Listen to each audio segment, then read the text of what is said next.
Episode 2 के first scene में जिंसी का असिस्टेंट उसको बताता है कि गांव में बने खाने में जहर मिले होने की वजह से उन्होंने वहां के ग्राम प्रधान को पकड़ लिया है क्योंकि वो विदेशियों का पक्ष ले रहा था। तभी जिंसी ये सुनकर कहता है मुझे कुछ समय चाहिए इसके लिए। तभी असिस्टेंट कहता है आपने मामा को महारानी के काम पर रखा है। तभी जिंसी कहता है लिउआ के पास 10 से ज्यादा अटेंडेंट है लेकिन कुओ के पास सिर्फ 4 अटेंडेंट है और कुओ राजा की पत्नी है, इसलिए उनकी इज्जत और उनकी जान की रक्षा के लिए मैंने मामाओं को चुना है क्योंकि मामाओं को बहुत सी औषधियां और जहरों की जानकारी है, इसलिए हम उसका यूज कर सकते हैं। असिस्टेंट कहता है अगर उसने अपना ज्ञान का इस्तेमाल हमारे ऊपर किया तो हम क्या करेंगे। जिंसी कहता है हमें बस उसे भरोसा देना होगा कि ऐसा कुछ नहीं होगा और ऐसा ना हो इसलिए मैं उसे लालच दूंगा। फिर इसके नेक्स्ट सीन में जिंसी मामाओं से मिलकर उसको जेठ मंडप में जाने के लिए गुड लक कहता है और मामाओं ये देखकर सोचती है कि ये शायद किसी और वजह से यहाँ आया है और मामाओं के इतना सोचते ही जिंसी उसके हेयर को टच करता है जिसे मामाओं देखकर चौंक जाती है और यहाँ से चली जाती है। फिर इसके नेक्स्ट सीन में हम कुयो की 4 अटेंडेंट में से खास अटेंडेंट को देखते हैं जो मामाओं से मिलकर उसको एक एक करके जेठ मंडप के सारे काम समझाती है और उसको बाकी की 3 अटेंडेंट से मिलवाती है जिनका नाम युगहुआ, युआन, एलान होता है। फिर इन सभी के इंट्रोडक्शन के बाद इनकी लीडर अटेंडेंट मामाओं को बताती है कि वो जेठ मंडप में नौकरानियों की जगह खुद काम करते हैं। मामाओं कहती है मुझे यहाँ क्या काम करना होगा।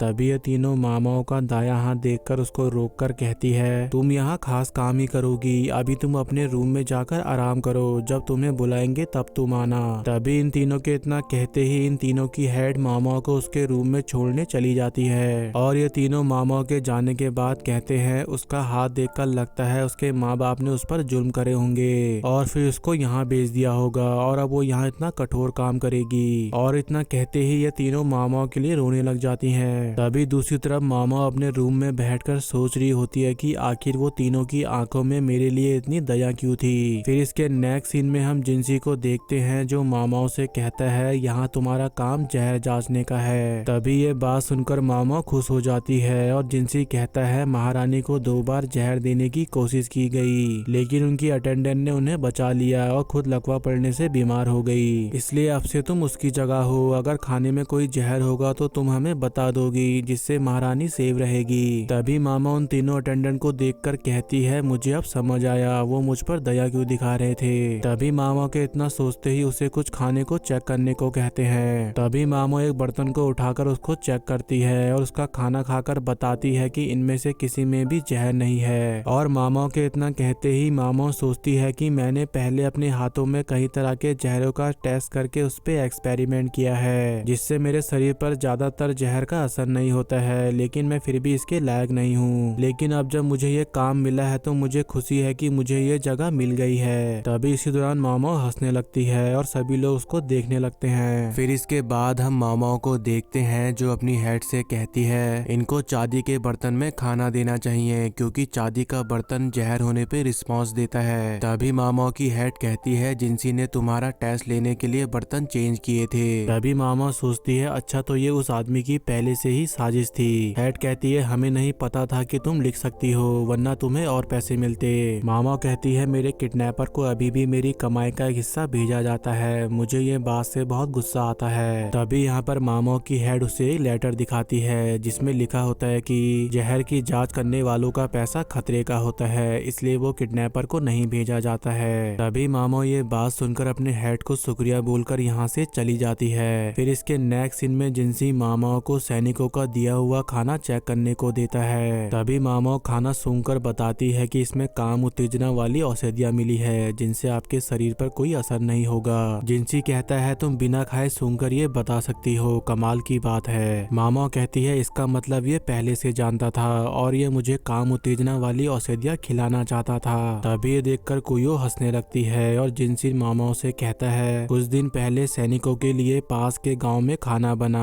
जिसमें जहर मिला था, इसलिए सैनिकों ने वहां के ग्राम प्रधान को पकड़ लिया विदेशियों का पक्ष लेने के लिए। लेकिन वहां किसी एक सैनिक ने ये पता लगाया और हालातों को संभाल लिया और जिन लोगों ने वो जहर वाला खाना खाया उसमें से कुछ सैनिक बीमार हो गए और कुछ को सांस लेने में परेशानी हो रही है। मामो ये बात सुनकर सोचती है हालातों को देखकर गाँव वालों को ही दोषी समझेंगे और इतना सोचते ही वो समझ जाती है और जिंसी से रात में अकेले मिलने का बोलकर जिंसी से पूछती है सैनिकों का खाना किसने बनाया, गांव वालों ने या सैनिकों ने। जिंसी कहता है वो खाना सैनिकों ने बनाया था, क्या तुम्हें कुछ सुराग मिला इस बात से। तभी मामो एक फूल को खाकर कहती है ये एक राय है, पर इस फूल को खाकर सांस लेने में और मतली की प्रॉब्लम हो रही है। ऐसे पौधे पीछे के महल में बहुत हैं जिनकी पत्तियां जहरीली होती हैं और कुछ पौधे जहरीले हो जाते हैं लकड़ियां जलाने से। तभी ये बात सुनकर जिंसी चौंक जाता है और समझ जाता है कि सैनिकों के लकड़ी जलाने से भी ये हुआ है। मामा कहती है उस एक सैनिक ने बाकी लोगों को लकड़ी जलाने से रोककर ठीक किया, और इतना कहते ही मामा कहती है अब मैं यहाँ से जाना चाहती हूँ। तभी जिंसी मामा से कहता है मैं चाहता हूँ तुम एक उत्तेजना वाली औषधि बनाओ। तभी मामा ये बात सुनकर खुश होकर कहती है इसका मतलब अब मैं दवाइयाँ बना पाऊंगी, और इतना सोचते ही मामा कहती है ठीक है मैं उसके लिए कुछ दवाइयाँ बना दूंगी। फिर इसके बाद हमें रात का सीन दिखाया जाता है जहाँ जिंसी अपने ऑफिस जाते हुए सोचता है कि क्या सच में औरतों को इसका एहसास नहीं हुआ,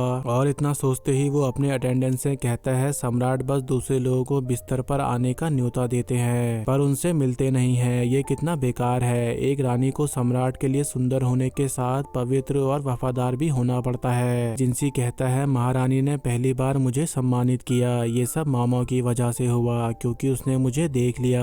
और इतना कहते ही जिंसी कहता है कि ये पहली बार है कि मुझे सम्मानित किया गया। तभी ये बात सुनकर अटेंडेंट यहाँ से चला जाता है और जिंसी मामा के रात में अकेले मिलने वाली बात के बारे में सोचता है और दरवाजा बंद कर देता है। फिर इसके नेक्स्ट सीन में मामा अपनी अटेंडेंट से बाय बोलकर डॉक्टर और जिंसी के अटेंडेंट से मिलती है और डॉक्टर को देखकर कहती है झूला छाप डॉक्टर। तभी यहाँ पर जिंसी का अटेंडेंट मामा से कहता है मेरा नाम गाउसून है। तभी गाउसून अपना इंट्रो देकर मामा को मेडिसिन रूम दिखाता है, जिसे देखकर मामा खुश हो जाती है और अजीब ढंग से डांस करने लगती है, जिसे देखकर जिंसी कहता है ये कैसा सापी डांस है। फिर इसके बाद हम गाउसून को देखते हैं जो मामा को एक चीज दिखाता है, जिसे देखकर मामा उन्हें बताती है कि इसे कोको कहते हैं जो दक्षिण की जगह में पाया जाता है। जिंसी कहता है हमें इसे व्यापार के लिए ढूंढना होगा। फिर इसके बाद हम मामा को देखते हैं जो कुछ चीजें मिलाकर एक उत्तेजना वाली दवाई बना रही होती है। तभी इसी दौरान हम उन तीनों अटेंडेंट को देखते हैं जो मामा को छुपकर देख ही रही होती है कि तभी इसी दौरान यहाँ इनकी हेड आती है और इन तीनों को डांट कर उनको अपने काम में भेज देती है। फिर इसके बाद हम मामा को देखते हैं जो काम करते हुए अपने बचपन की बात याद करती है जब एक वैश्या लड़की ने बचपन में उसे एक उत्तेजना वाली चॉकलेट खिलाई थी, और इतना सोचते ही मामा ये सब सोचकर इसको अपनी दवाइयों में मिलाकर उसको सख्त होने के लिए छोड़कर बाहर दवाई ढूंढने के लिए चली जाती है। फिर इसके बाद हम मामा को देखते हैं जिसे बाहर उसकी फेवरेट जड़ी बूटियां मिलती हैं, जिन्हें वो खुश होकर जड़ी बूटियों को उठाने लगती है और ऐसे ही जड़ी बूटियां इकट्ठा करते करते उसको शाम हो जाती है। और फिर इसके बाद हम मामा को देखते हैं जो अपनी दवाइयां देखने के लिए जब वापस आती है तो वो देखती है कि उसकी हेड और जिंसी कुछ देखकर शांत खड़े होते हैं। तभी ये देखकर मामा देखती है कि तीनों अटेंडेंट ने छुपके उसकी बनाई दवा खा ली और वो तीनों उत्तेजित हो गई। तभी ये देखकर जिंसी कहता है इससे ये पता तो चल गया कि ये दवाई काम करती है। तभी हेड कहती है ये क्या है। तभी मामा कहती है समझाने के लिए मेरे पास कुछ नहीं है। और इतना कहते ही मामा अटेंडेंट के कपड़े उठाकर चेक करके अपनी हेड से कहती है अंदर सब कुछ ठीक है, इन्होंने कुछ नहीं किया। तभी ये देखकर अटेंडेंट मामा के सर में हाथ मारती है। फिर इसके नेक्स्ट सीन में कोयो कहती है मामा ये तुम्हारी बनाई उत्तेजना वाली दवाई मेरे लिए है। मामा कहती है ये आपकी नहीं मेरे स्नैक्स हैं। तभी ये बात सुनकर सब चौंक जाते हैं और मामा कहती है ये जिंसी के लिए है। तभी जिंसी कहता है शायद मुझे ये एक खाकर देखना चाहिए। तभी गाउसन और हेड जिंसिन को ये दवाई खाने से मना करती है और कोयो ये देखकर हंसने लगती है। तभी जिंसी कहता है डरो मत, मैं बस मजाक कर रहा था। तभी मामा जिंसी की मजाक बनाते हुए सोचती है अगर ये लाल गाल और उत्तेजित हालत में आएगा तो सुंदर लगेगा।